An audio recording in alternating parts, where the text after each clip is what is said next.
हम जानते हैं किस तरह चीजों को असेंबली के जरिए लाया जाए, और हम चाहते थे कि असेंबली के जरिए ऐसी आवाज उठे जिसको मरकज भी नजरअंदाज ना कर सके। नहीं तो हम पहले दिन ऐसा रेजोल्यूशन लाते जिसको वो उठा के रद्दी की टोकरी में फेंक देते, फिर क्या फायदा होता। हम चाहते थे असेंबली से ऐसी आवाज आए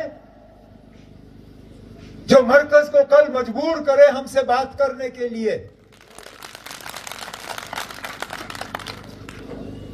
जो कल को मरकज नजरअंदाज ना कर सके।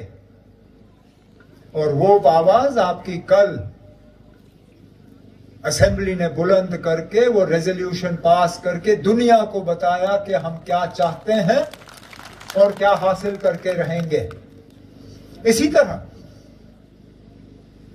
3 दिन पहले जब ऑनरेबल लेफ्टिनेंट गवर्नर साहब ने अपना खुतबा असेंबली के सामने पेश किया, उसमें जो हमने आपके साथ इलेक्शन के जरिए वादे किए थे, चाहे बिजली को लेके, गैस को लेके, राशन को लेके, तालीम को लेके, उन सब चीजों का जिक्र लेफ्टिनेंट गवर्नर साहब ने अपने खुतबे में किया, क्योंकि हम चाहते थे कि आपको पता चले कि ये वादे सिर्फ इलेक्शन के लिए नहीं थे, इंशाल्लाह इनको अमली जामा पहना के आपके सामने लाया जाएगा।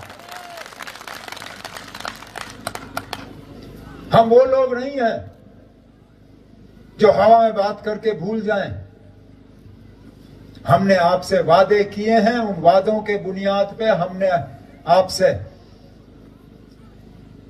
5 साल यहां हुकूमत करने की इजाजत हासिल की है, और इंशाल्लाह आप देखें इन 5 सालों में हम एक भी दिन जाया नहीं करेंगे, आपकी खिदमत और आपके लिए मेहनत करते रहेंगे। मैंने आपसे कहा था आपको मेहनत एक दिन करनी होगी, जिस दिन आपको पोलिंग बूथ में जाके अपने कीमती वोट का इस्तेमाल करना होगा। आपने मेहनत की, अब 5 साल के लिए आपको मेहनत करने की जरूरत नहीं होगी, मेहनत हम लोग करेंगे और उसका फायदा आपको हासिल होगा। अब रही बात मुझे ढूंढने की या ना ढूंढने की, नासिर ने मेरी तकरीर का आधा हिस्सा तो आपको खुद ही सुना दिया।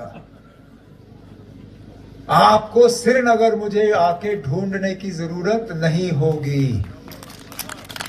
मैंने पहले तो तय किया था कि मैं यहां नुनर मनीगाम साइड में कोई मकान देख लूंगा, लेकिन मुझे लगा वो आपके लिए ज्यादा दूर पड़ेगा। आपके लिए वहां आना और गुपकार रोड आना एक ही बराबर है। इसलिए फिर तय हुआ कि यहां जो हमने डाक बंगला बनाया हुआ है